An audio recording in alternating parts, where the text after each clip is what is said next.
Momen haru terjadi ketika seorang tahanan perempuan memeluk anaknya dari balik jeruji.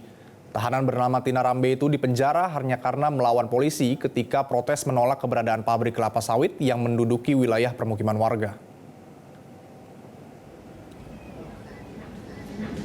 Dari balik jeruji besi penjara, Tina Rambe memeluk anaknya dengan erat.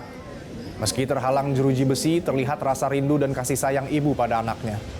Tina Rambe saat ini masih menjalani proses persidangan. Usai persidangan, Tina Rambe dan keluarga sempat bersih tegang dengan pihak Kejaksaan Labuan Batu sebab tidak diberi izin bertemu dengan putrinya.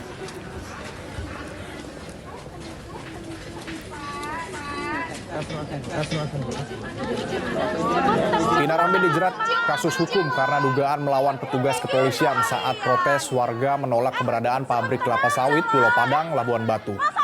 Tina bersama puluhan orang berunjuk rasa karena pabrik kelapa sawit dibangun di wilayah permukiman warga, padahal aktivitas pabrik sawit menimbulkan polusi dan pencemaran. Tina bersama 5 rekannya ditangkap polisi.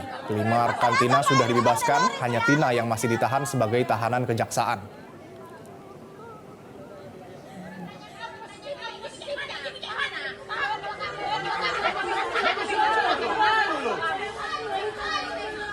Jelajahi cara baru mendapatkan informasi. Download Metro TV Extend sekarang.